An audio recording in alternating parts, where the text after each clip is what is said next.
Assalamualaikum warahmatullahi wabarakatuh.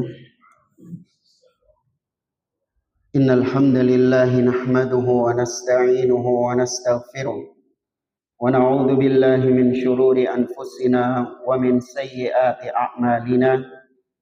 Man yahdihillahu fala mudilla lahu wa man yudlil fala hadiya lahu. Wa ashhadu an la ilaha illallah wahdahu la syarika lahu. Wa ashhadu anna Muhammadan abduhu wa rasuluh. Ya ayyuhalladzina amanu taqullaha haqqa tuqatih wa la tamutunna illa wa antum muslimun. Ya ayyuhan nasu taqu rabbakumul ladzi khalaqakum min nafsin wahidah wa khalaqa minha zawjaha wa batha minhuma rijalan katsiran wa nisaa'a wattaqullaha alladzi tasaaluna bihi wal arham innallaha kana 'alaikum raqiba. Ya ayyuhalladzina amanu taqullaha wa qulu qawlan sadida yuslih lakum a'malakum wa yaghfir lakum dhunubakum wa may yuti'illaha wa rasulahu faqad faza fawzan 'azima. Amma ba'd, fa inna asdaqal hadithi kitabullah wa khairal hadi hadi Muhammadin sallallahu alaihi wasallam wa syarrul umuri muhdatsatuha wa kullu muhdatsatin bid'ah wa kullu bid'atin dhalalah wa kullu dhalalatin finnar. Ikhwani fillah rahimani wa rahimakumullah.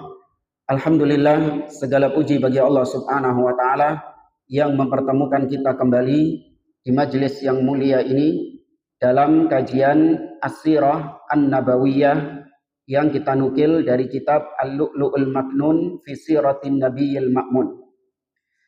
Kita masih membahas tentang Sulhul Hudaybiyah, di mana pada pertemuan yang lalu kita telah sampaikan tentang poin-poin baiat dari Sulhul Hudaybiyah yang terjadi antara pihak kaum muslimin, yaitu Nabi SAW dan para sahabatnya, dengan pihak kaum musyrikin Quraisy yang ketika itu diwakili oleh Suhail bin Amr yang ketika itu masih menjadi musyrik, karena Suhail bin Amr ini nanti masuk Islam.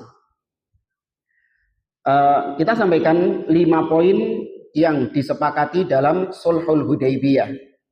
Yang pertama yaitu kaum muslimin tidak boleh melaksanakan umrah tahun ini, alias nggak boleh masuk kota Mekah tahun ini. Dan mereka baru diperbolehkan untuk umrah di tahun depan. Kemudian yang kedua yaitu wad'ul harbi bainal mu'minin wal musyrikin, menghentikan peperangan atau gencatan senjata antara kaum muslimin dengan orang-orang musyrikin Quraisy selama 10 tahun. Kemudian yang ketiga, apabila ada kabilah sekutu yang ingin bergabung dengan salah satu dari kedua belah pihak, maka dipersilahkan. Ya, jadi kalau ada kabilah yang sebelumnya bersekutu dengan Quraisy, kemudian melepaskan diri dan bersekutu dengan pihaknya Nabi SAW, maka diperbolehkan. Ya. Dan demikian juga sebaliknya. Kemudian yang keempat, apabila ada dari kalangan Quraisy yang membelot kepada kaum muslimin, maka kaum muslimin wajib mengembalikannya. Sebaliknya, apabila ada yang membelot dari kaum muslimin membelot kepada kaum musyrikin, maka kaum muslimin tidak wajib atau kaum musyrikin tidak wajib mengembalikannya. Ya, poin keempat ini yang menjadi keberatan kaum muslimin atau keberatan para sahabat. Sedangkan perjanjian yang kelima yaitu tentang perjanjian ini adalah perjanjian yang makfufah, ya, terikat, tidak boleh ada pengkhianatan antara satu dengan yang lain. Ini sudah kita sampaikan beserta hikmah-hikmahnya. Setelah perjanjian, ada kisah langsung pada saat baru selesai perjanjian itu. Ada kisah Abu Jandal, yaitu putranya Suhail bin Amr. yang dia ini sudah masuk Islam, tapi dia dilarang oleh bapaknya untuk hijrah ke Madinah. Bahkan dia ini dibelenggu, ya dikurung istilahnya, supaya tidak berangkat ke kota Madinah untuk berhijrah bergabung bersama Nabi Shallallahu Alaihi Wasallam. Tapi secara asal dia sudah masuk Islam. Maka mendengar ada Nabi dan para sahabatnya itu datang ke Hudaybiyah. Hudaybiyah sudah dekat dengan kota Mekah. Maka dia pun melarikan diri dan langsung bergabung bersama Nabi dan para sahabatnya. Berharap bisa mereka bisa membawa dia menuju ke kota Madinah. Ya, kita baca kisahnya. Wa bainamal kitabu yuktabu id jaa Abu Jandal ibni Suhail ibni Amr yarsufu fi quyudihi mutawashshihan sayfahu wa qad kharaja min asfali Makkah hatta rama bi nafsihi baina adhuril muslimin. Ketika sedang menulis perjanjian itu, maka tiba-tiba datanglah Abu Jandal bin Suhail bin Amr dalam kondisi terbelenggu. Ya, dia datang dari kota Mekah menuju ke Hudaybiyah. Sesampainya di Hudaybiyah, dia pun langsung merobohkan dirinya di tengah-tengah kaum muslimin. Dia langsung merobohkan dirinya. Falamma ra'a Suhailu ibnu Amr ibnahu Aba Jandal qama ilaihi fadaraba wajhahu wa akhadha bitalbibihi. Ketika melihat putranya ini, maka Suhail bin Amr langsung menampar Abu Jandal ini. Tsumma qala, kemudian Suhail mengatakan, "Ya Muhammad, hadza awwalu ma uqabika alaihi anta ruddahu ilayya." Kata Suhail bin Amr, "Wahai Muhammad, nah ini perkara pertama yang kau harus menepati perjanjian itu, yaitu engkau harus mengembalikan dia kepadaku." Paham ya? Baru ditandatangani, terus langsung ono kedadian ini. Di sini Nabi Shallallahu Alaihi Wasallam diuji apakah Nabi mengembalikan Abu Jandal kepada ayahnya demi untuk menepati perjanjian, atau Nabi Shallallahu Alaihi Wasallam tetap menahan Abu Jandal dan mengingkari perjanjian tersebut. Faqala Rasulullah Shallallahu Alaihi Wasallam, maka Nabi Shallallahu Alaihi Wasallam kemudian mengatakan, "Inna lam naqdil kitaba ba'du." Wahai Suhail, sesungguhnya kan kita ini masih belum selesai nulisnya ini. Kita ini masih belum selesai nulisnya ini. Mungkin bisa ditambahkan poin lagi. Faqala Suhail, "Fawallahi idzan lam usalihka ala syai'in abadan." Oh ya sudah. Kalau kau tidak mengembalikan dia, aku tidak akan berdamai denganmu selama-lamanya. Artinya aku tidak akan menyepakati perjanjian Hudaybiyah ini dengan engkau selama-lamanya. Faqala Rasulullah sallallahu alaihi wasallam, maka Nabi pun mencoba untuk bernegosiasi. Nabi mengatakan kepada Suhail, "Fa'ajizhu li." Kata Nabi, ya kalau gitu perkecualikan inilah. Ya, biarkan dia ini bersamaku. Kecuali ini saja. Qal ma ana bimujizihi laka. Kata Suhail, enggak, aku tidak akan mengizinkan ini, mengecualikan ini untukmu. Faqala sallallahu alaihi wasallam, "Bala faf'al." Iya, isok lah, cobalah.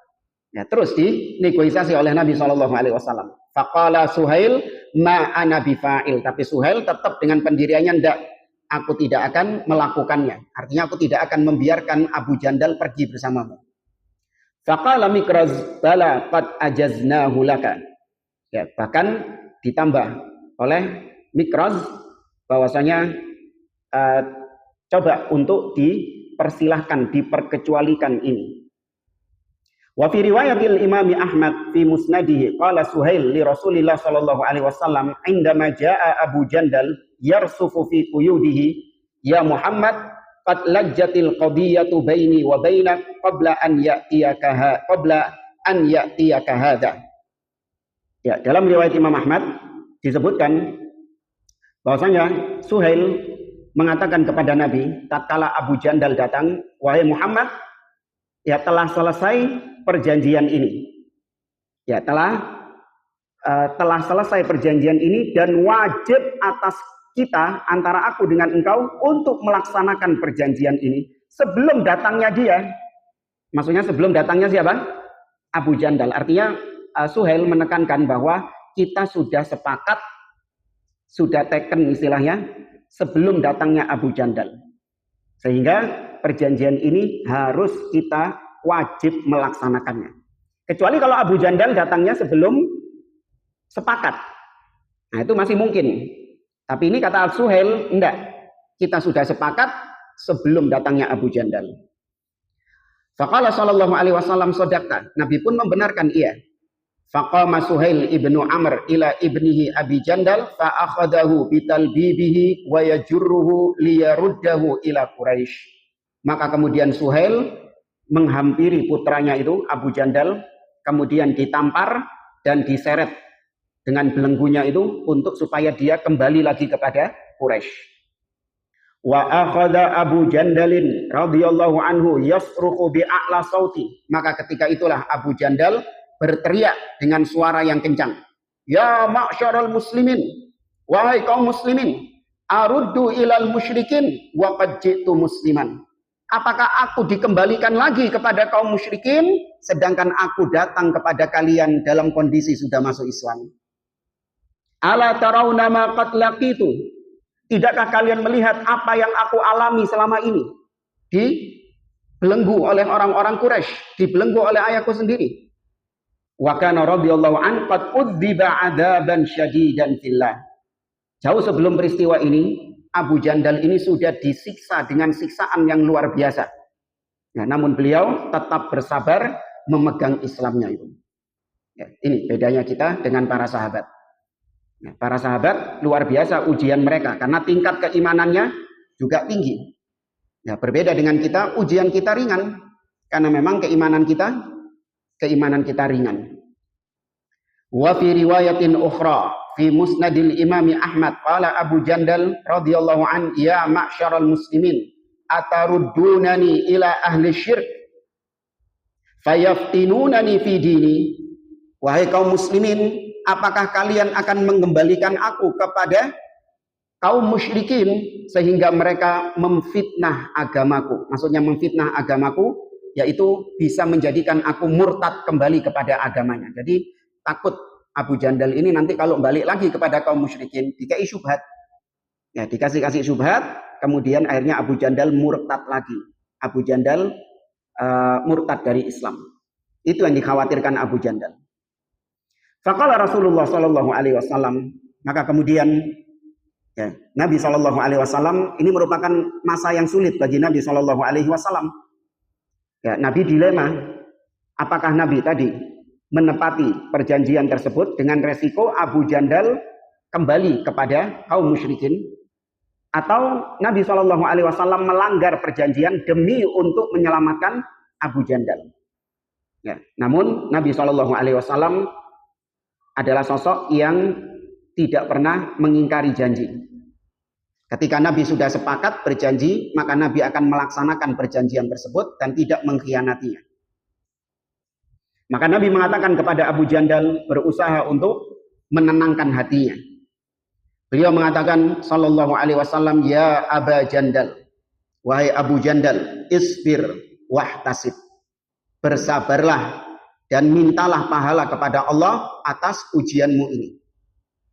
Ya, sabar di sini bukan berarti diam saja, tidak. Artinya sabar di sini adalah tetap pegang agamamu. Badai fitnah, badai ujian apapun yang menimpa dirimu, tetap kau pegang agamamu ini. Jangan sampai kau lepaskan agamamu karena nggak kuat dengan ujian. Berapa banyak di antara kita sekarang ketika diuji dengan ujian-ujian yang jauh lebih ringan daripada yang dialami oleh para sahabat, namun dia nggak sabar memegang agamanya ini. Dia lepaskan akidahnya, dia lepaskan manhajnya, dia banting harga manhajnya karena nggak kuat dengan fitnah, nggak kuat dengan ujian. Bersabarlah dan mintalah pahala. Fa innallaha azza wa jalla ja'ilun laka wa liman ma'aka minal mustad'afina farajan wa makhrajan. Ini kabar gembira dari Nabi sallallahu alaihi wasallam. Sesungguhnya Allah menjadikan untukmu dan juga orang-orang yang lemah yang seperti engkau. Karena nggak cuma Abu Jandal ternyata. Ada beberapa sahabat lain yang juga dibelenggu di kota Mekah. Maka Nabi mengatakan Allah jadikan engkau dan orang-orang yang lemah dari kalangan kaum muslimin yang juga bernasib sepertimu, Allah jadikan untuk engkau jalan keluar. Ya, Allah jadikan untukmu solusi dan jalan keluar. Inna qad aqadna bainana wa bainal qaumi sulhan. Kami kaum muslimin sudah mengikat perjanjian damai antara kami dengan kaum musyrikin, dengan orang Quraisy.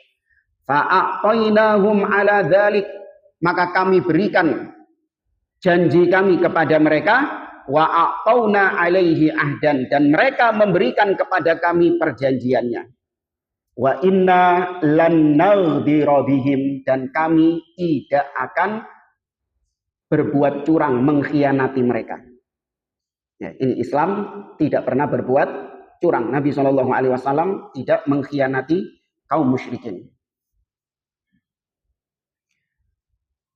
Jamaah rahimani wa rahimakumullah. Mungkin muncul pertanyaan, apakah Nabi nggak khawatir kalau Abu Jandal nanti murtad? Kan tadi kan Abu Jandal katanya fayaftinunani fi dini. Aku khawatir mereka nanti akan memfitnah agamaku. Memfitnah di sini artinya menguji agamaku sehingga aku murtad keluar dari Islam. Jadi Nabi apakah nggak khawatir kalau Abu Jandal dibiarkan bersama orang musyrikin, nanti kemudian dia murtad? Maka jawabannya ada dalam hadis yang lain bahwa Nabi SAW telah menjamin orang-orang yang memang Allah tetapkan hidayah atasnya, maka tidak akan mungkin dia murtad, justru dia terus dijaga oleh Allah Subhanahu wa taala. Nabi mengatakan, innahu man dhahaba minna ilaihim fa'ab'adahullah. Sesungguhnya barang siapa yang murtad dari agama kami, maka Allah kelak pasti akan menjauhkan dia dari kami. Artinya Islam nggak butuh kayak perjanjian yang poin keempat gitu. Kalau ada yang membelot dari kalangan kaum muslimin, membelot kepada orang musyrikin, alias dia murtad, ya, maka kaum musyrikin tidak wajib mengembalikannya kepada kaum muslimin. Ya benar, TPN misalnya. Apa? Sampah itu sudah. Ya kan? Nggak berguna sudah itu. Orang yang murtad, Allah jauhkan. Ya. Maka, barang siapa yang murtad, Allah jauhkan dia dari kami. Wa man ja'ana minhum sayaj'alullahu lahu farajan makhrajan. Tapi barang siapa yang datang kepada kami dalam kondisi Islam, maka Allah Subhanahu wa taala pasti akan memberikan baginya jalan keluar. Nah, termasuk Abu Jandal ini. Nabi SAW telah menjamin bahwa Abu Jandal ini akan mendapatkan solusi dan jalan keluar. Nah, disebutkan oleh para ulama, yaitu Abu Jandal disarankan untuk kabur, tapi kaburnya itu jangan ke Madinah. Karena kalau kabur ke Madinah, ya engkau balik mana? Ya, suruh kabur ke tempat yang lain dulu. Yang penting selamat dari siksaan. Ya, ini solusi yang ditawarkan oleh Nabi SAW.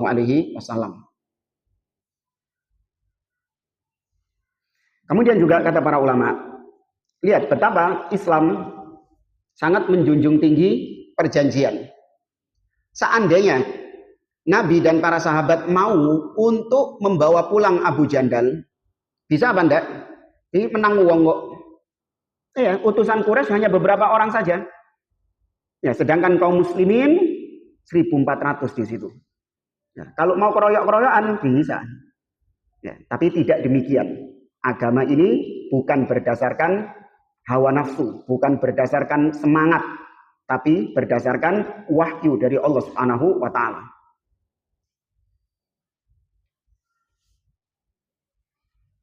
Kita lihat di sini mauqifu Umar ibn al-Khattabi radhiyallahu anhu min Abi Jandal radhiyallahu anhu. Bagaimana sikap Umar ibn al-Khattab terhadap Abu Jandal ini? Kejadian Abu Jandal ini.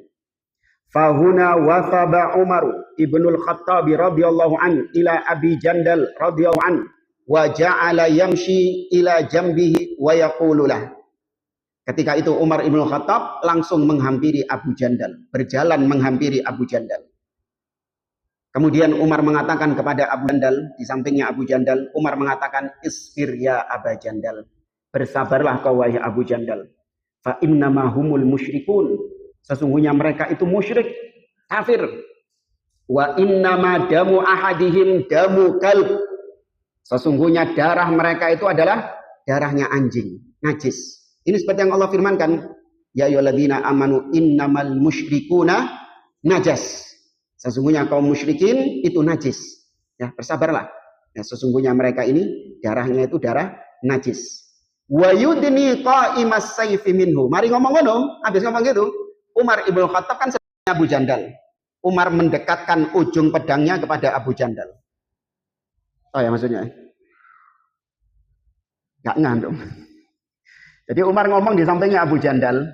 Ini ujung pedangnya Umar ya ditempel-tempelkan ke Abu Jandal gini ujung pedangnya. Ngode. Apa yang dimaksud? Umar mengatakan di dalam dirinya setelah itu menceritakan Umar, rajautu an ya'khudha as-sayfa fayadriba bihi abah. Aku berharap ketika itu Abu Jandal ngambil pedangku kemudian langsung disebet nang dasi bapake. Iya, kata Umar, aku berharap seperti itu. Fa dhanna ar-rajulu bi abihi wa nafadatil qadiyah. Namun ternyata tidak dilakukan sama Abu Jandal. Ya, Abu Jandal enggak melakukan hal tersebut. Akhrajasy syaikhan, dan betul ternyata kelak Suhail bin Amr masuk Islam. Ya, Suhail bin Amr kemudian masuk Islam. Akhrajasy syaikhan fi sahihaihima an Sahal ibn Hunayf radhiyallahu anhu qala ittahimu ra'yakum. Falaqad ra'aituni yauma Abi Jandal walau astati'u an arudda amran Nabi sallallahu alaihi wasallam la radattuhu. Ini jauh ya setelah wafatnya Nabi. Sahal bin Hunayf, seorang sahabat Nabi, menceritakan kepada generasi tabi'in. Beliau mengatakan, curigailah logika-logika kalian. Kan muncul ashabur ra'i di zaman tersebut yang lebih mengandalkan ra'yunya daripada dalil. Maka ditegaskan sama Sahal bin Hunayf, curigailah ya logika-logika kalian, akal-akal kalian itu. Sungguh aku mengalami peristiwa Hudaybiyah. Seandainya aku mau menolak perjanjian Hudaybiyah itu, aku akan tolak perjanjian Hudaybiyah itu. Karena nggak sesuai dengan akal, nggak masuk akal. Iya, kok ini perjanjian ini. Kalau aku mau tolak pakai akal bisa. Namun setelah jalannya waktu, sungguh benar bahwasanya apa yang ada di perjanjian Hudaybiyah justru itulah kemenangan.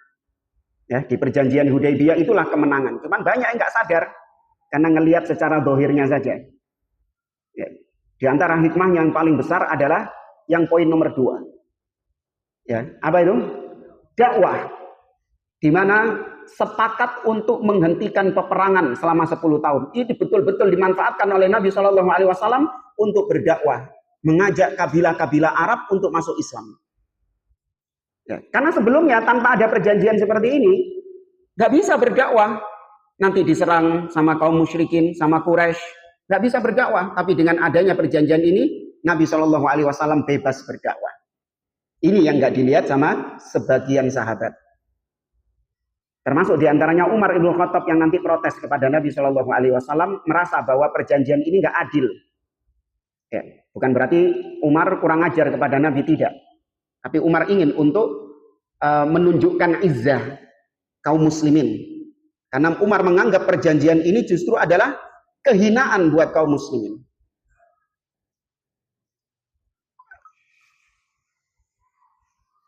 Qala al-Hafidz fil Fath, dzakara Sahl ibnu Hunayf radhiyallahu an ma waqa'a lahum bil Hudaybiyah wa annahum ra'aw yawma idzin an yastamirru 'ala al-qitali wa yukhalifu ma du'u ilaihi min as-sulh thumma dhahara anna al-aslah huwa alladhi kana syara'an Nabi sallallahu alaihi wasallam fihi. Sahal bin Hunayf dalam ucapannya tadi, kata Imam Ibnu Hajar Al-Asqalani, beliau menganggap bahwasanya para sahabat ketika itu lebih condong untuk tidak berdamai dengan kaum musyrikin. Namun tetap merangsak masuk ke kota Mekah, perang-perang. Itu yang diharapkan oleh para sahabat.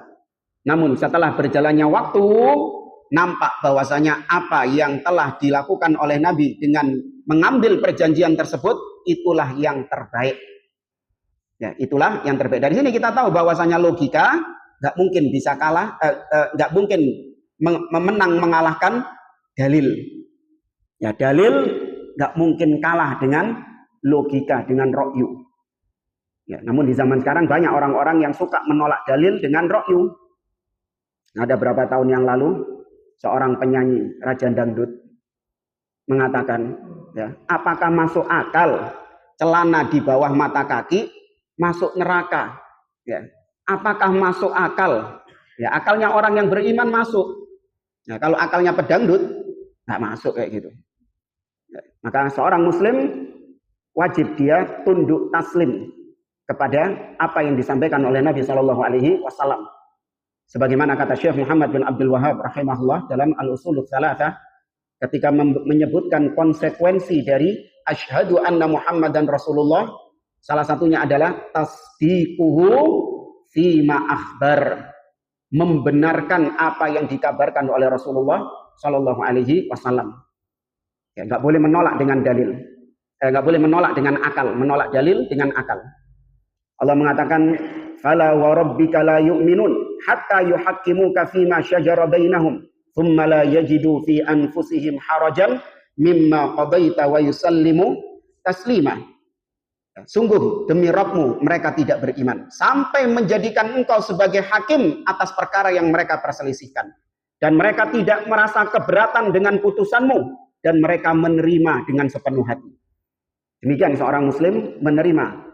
Karena poin-poin perjanjian ini itu merupakan wahyu dari Allah Subhanahu wa taala. Nabi Shallallahu alaihi wasallam menyetujuinya, itu wahyu dari Allah. Makanya nggak ada musyawarah di sini. Ya, sering kita sampaikan, Nabi itu terkadang ngajak musyawarah. Sebelum mengambil keputusan, Nabi mengajak musyawarah. Nah, kalau itu berarti ijtihadnya siapa? Nabi Shallallahu alaihi wasallam. Tapi kalau Nabi nggak ngejak musyawarah, berarti itu apa? Wahyu dari Allah Subhanahu wa taala. Wis gak musyawarah sudah. Nah. Kemudian huznul muslimina min syurutis sulhi wa mauqifu Umar radhiyallahu anhu. Kesedihan kaum muslimin, kekecewaan para sahabat dengan poin-poin perjanjian Hudaybiyah dan bagaimana sikap Umar ibnu Khattab terhadap poin-poin perjanjian Hudaybiyah. Walam yakun ahadun minal muslimina radiyan ala hadzal sulh. Secara umum para sahabat tidak ada yang ridho dengan perjanjian Hudaybiyah itu. Illa, kecuali siapa? Abu Bakar As-Siddiq. Agak lain memang beliau, radhiyallahu anhu. Ini yang menyebabkan Abu Bakar menjadi manusia terbaik di kalangan para sahabat. Ya, kecuali Abu Bakar As-Siddiq radhiyallahu taala anhu. Beliau ridho. Wa ghalaba alaihimul huznu. Ingat ya, ini bukan mereka itu enggak ridho dengan ketetapan Nabi Shallallahu alaihi wasallam. Enggak. Mereka itu masih menganggap mungkin masih bisa dinego lagi. Ya, mungkin masih bisa dipertimbangkan lagi. Mungkin masih bisa dimusyawarahkan lagi. Karena mereka ini, antum bisa bayangkan, mereka sudah jauh-jauh jalan dari Madinah, wis cedek kota Mekah, kongkon balik. Ya apa perasaan antum? Jangankan yang jalan kaki, kemarin yang sudah naik pesawat di bandara, nggak iso masuk, ngenes apa enggak? Ngenes. Padahal enak di pesawat duduk. Ini melaku berhari-hari ya, sudah sampai sana suruh pulang dan disetujui sama Nabi. Ini yang membuat mereka berat, ya, dan membuat mereka sedih. Ya, bayangkan 6 tahun mereka nggak pernah melihat Ka'bah, ya, nggak pernah tawaf. Mereka rindu untuk tawaf di Baitullah. Fa innahum kanu kharaju minal Madinah wa hum la yushakkuna fi dukhulihim Makkah wa tawafihim bil baiti lirru'ya allati ra'aha Rasulullah sallallahu alaihi wasallam. Karena tujuan utama mereka dari kota Madinah adalah untuk bisa masuk kota Mekah, tawaf di Ka'bah. Dan itu karena mimpi yang dilihat oleh Nabi sallallahu alaihi wasallam. Falamma ra'au minas sulhi war ruju' wa adamil umrah hadzal 'am dakhala alaihim min dzalika amrun 'azim hatta kadu yahlakun. Namun setelah melihat perjanjian Hudaybiyah yang salah satu isinya nggak boleh melaksanakan umrah tahun ini dan harus pulang balik ke kota Madinah, maka ini adalah perkara yang sangat berat bagi mereka. Hampir-hampir mereka itu binasa gara-gara perkara ini. Wa khususan asyartul ladzi yaqulu man jaa'a min Quraisyin musliman yuraddu ilal musyrikin. Terlebih poin yang keempat itu. Kalau ada orang Quraisy yang masuk Islam harus dikembalikan kepada orang Quraisy. Tapi kalau ada orang muslim yang murtad maka enggak harus dikembalikan. Wa kana asyaddal muslimina istiya'an wa huznan min hadas sulhi Umar ibnul Khattab radhiyallahu anhu.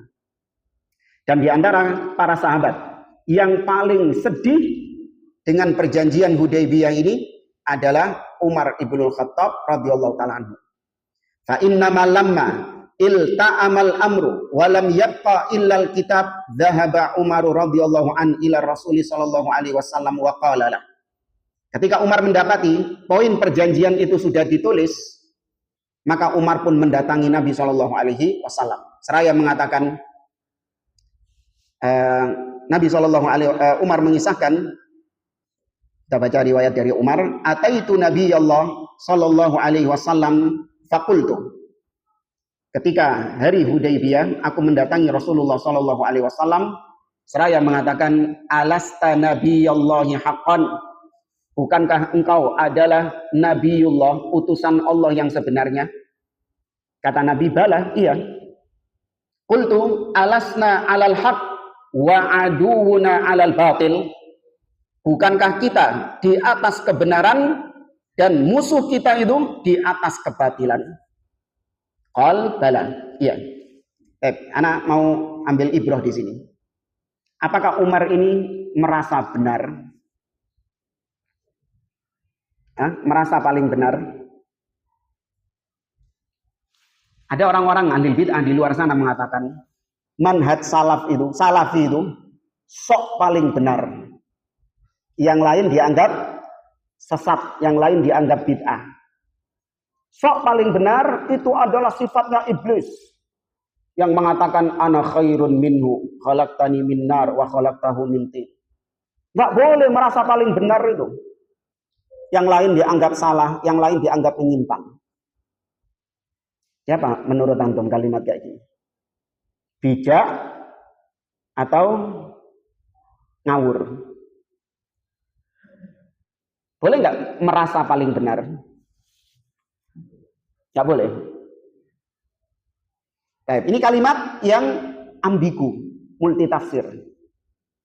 Maka kita tanyakan kepada dia, coba kau rinci, apa maksudmu merasa paling benar itu nggak boleh. Kalau yang kau maksud adalah din, agama yang anak pegang, akidah yang saya yakini, yaitu akidah salaf, maka anak yakin hanya akidah ini yang hak. Hanya agama ini yang hak. Kita bicara apa di sini? Din, bicara agamanya. Atau sekup Islam, kita bicara manhajnya, pemahamannya. Maka kita yakin satu-satunya pemahaman di dalam Islam yang hak hanya pemahaman Nabi dan para sahabat, yaitu manhajus salaf. Selain manhaj salaf, apa? Batil, nggak usah ragu antum. Sataftariqu hadhil ummah ala 73 firqah kulluha finnar illa wahidah. Umatku terpecah menjadi 73, semuanya terancam neraka kecuali berapa? Satu, ma ana alaihi wa ashabi, yaitu mereka yang berada di atas jalanku dan jalannya para sahabat. Maka kalau yang kau maksud yang paling benar dari sisi manhajnya, iya, manhaj salaf yang paling benar. Selain manhaj salaf, mau dia sufi, ikhwanul muslimin, ya, atau mungkin jamaah tabligh, manhajnya khawarij, manhajnya syiah rafidhah, maka itu manhaj yang hak atau batil? Batil, nggak usah ragu antum. Sebagaimana Islam secara agama ada kebenaran di luar Islam? Duh, kok ragu antum? Nggak ada. Islam pasti hak.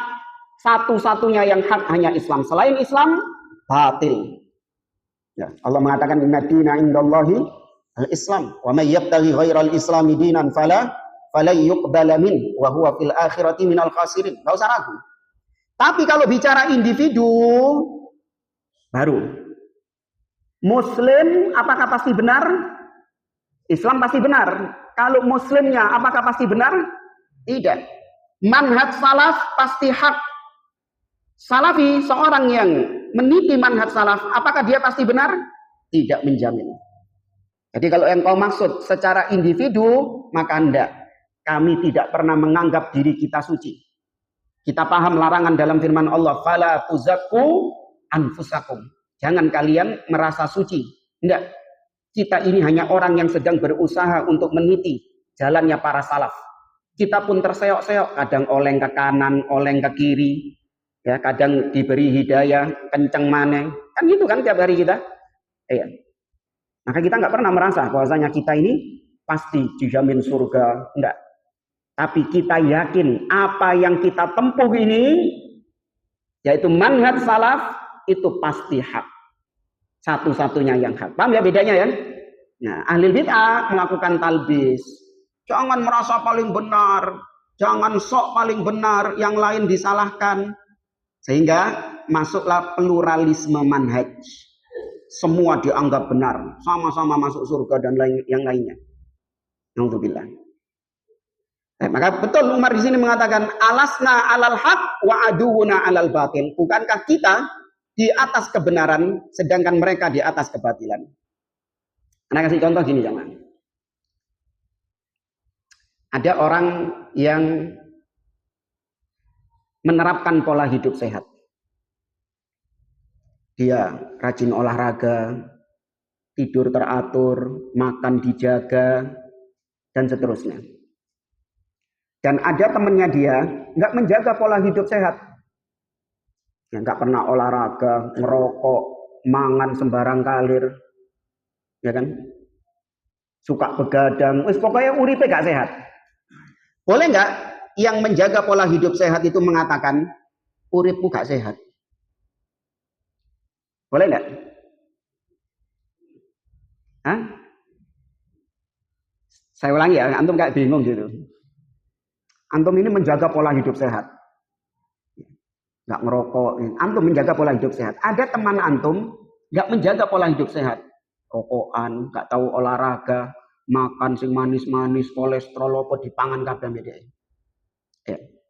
Apakah antum boleh mengatakan kepada dia, uripmu itu gak sehat? Boleh, karena yang kita omongkan adalah apanya? Pola hidupnya. Kita nggak bicara orangnya, kita bicara apanya? Pola hidupnya. Demikian ketika Ahlus Sunnah mengatakan kepada ahli bid'ah, manhajmu sesat, metode beragamamu menyimpang. Itu hak, bukan merasa kita paling benar, enggak. Yang kita bicarakan adalah manhajnya.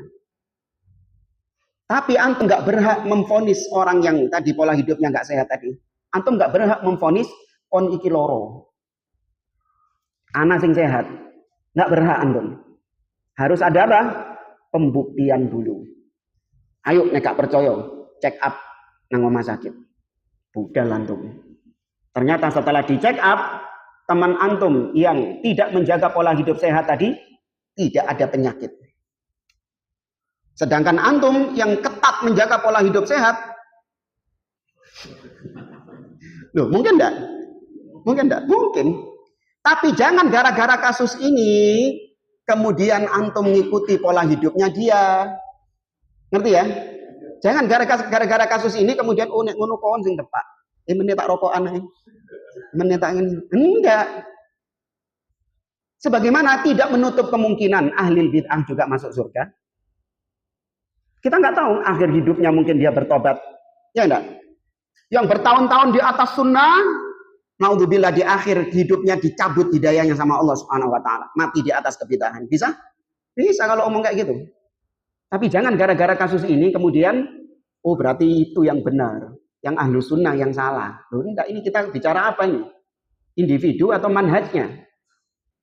Ngerti apa bedanya ya? Ya, maka hati-hati dengan orang-orang pluralisme manhaj.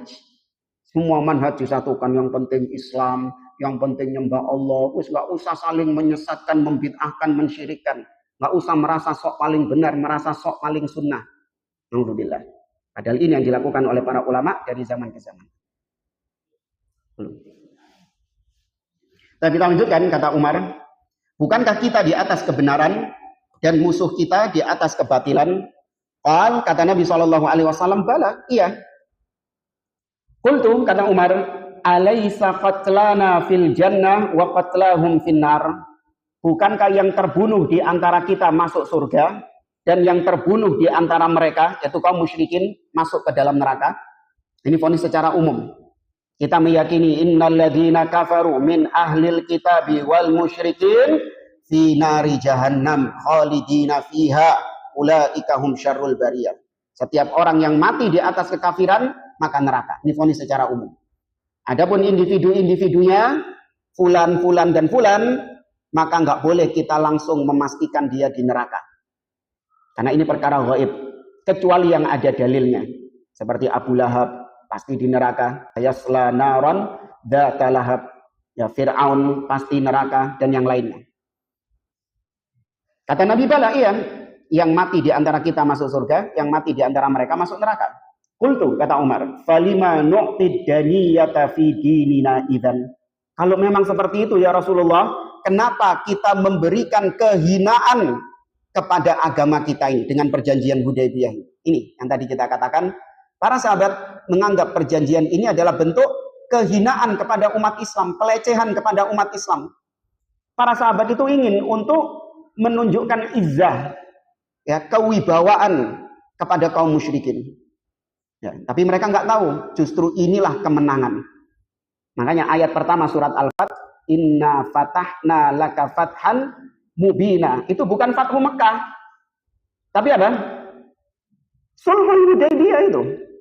Orang-orang sering salah mengartikan inna fatahna laka fathan mubina. Oh, Fathu Mekah berarti. Enggak. Fathu Mekah tidak terjadi kalau nggak ada Sulhul Hudaybiyah. Nah, ini ada nih. Hah? 3 berapa di sini?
أشهد أن لا إله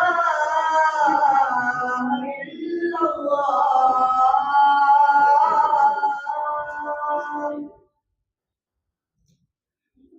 أشهد أن لا إله إلا الله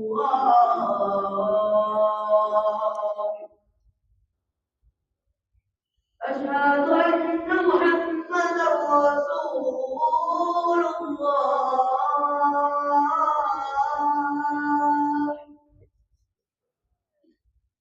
أشهد أن محمدا رسول الله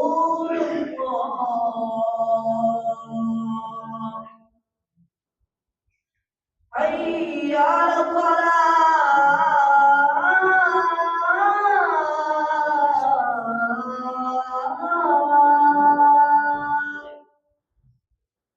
حي على الفلاح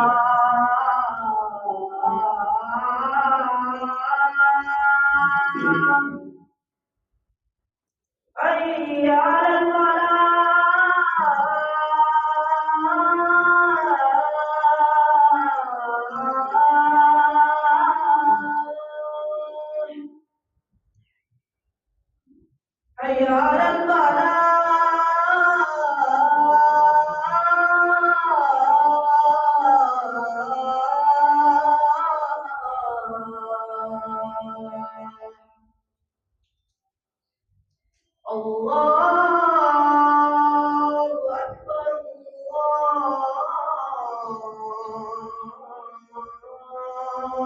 أكبر لا إله إلا الله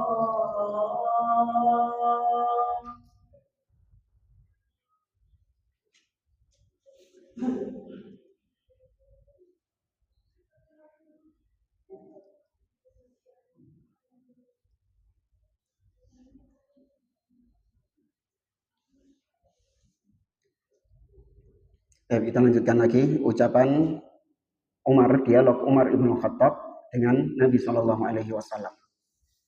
Tadi kata Umar, kenapa kita memberikan kehinaan di dalam agama kita ini? Kata Nabi Shallallahu Alaihi Wasallam, ini Rasulullah. Wahai Umar, sesungguhnya aku adalah utusan Allah. Walastu aksihi, dan aku tidak akan bermaksiat kepadanya, tidak akan durhaka kepadanya. Wa huwa nasiri, dan dialah yang akan menolongku kelak. Qultu, Umar berkata lagi, awalaisa kunta tuhadditsuna anna sanatil baita wa natufu bih. Wahai Rasulullah, bukankah engkau menceritakan kepada kami bahwa kami akan masuk ke dalam Mekah dan kami tawaf di Ka'bah? Maksudnya mimpinya Nabi Shallallahu Alaihi Wasallam. Bala, iya, aku mengatakan seperti itu. Fa akhbartuka anna na'tihil am. Tapi apakah aku mengabarkan kepadamu bahwa kita tawafnya tahun ini? Nanti ya. Nabi cuma mengatakan bahwasanya kau akan tawaf, kita akan tawaf di Baitullah. Tapi Nabi nggak mengatakan kalau harus tahun ini. Nabi nggak menyebutkan tahunnya. Qala qultu la, kata Umar, iya, tidak, kau tidak menyebutkan tahunnya. Qal fa innaka atihi mutawwifun bih. Nabi menekankan lagi, kau kelak akan tawaf di Ka'bah. Ya, ditekankan lagi sama Nabi, kau akan tawaf di Ka'bah. Tapi lagi-lagi Nabi tidak menyebutkan kapannya. Qal fa ataitu Abu Bakrin.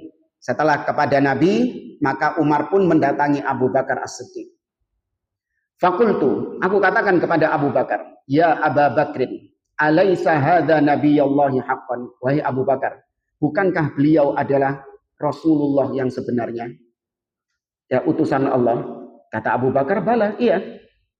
Kata Umar, alasna alal haq wa aduuna alal batil. Bukankah kita di atas kebenaran dan musuh kita itu di atas kebatilan? Kata Abu Bakar, iya, bala. Qultu falima nu'tid daniyata fi dinina idzan. Kalau gitu kenapa kita memberikan kehinaan terhadap agama kita ini?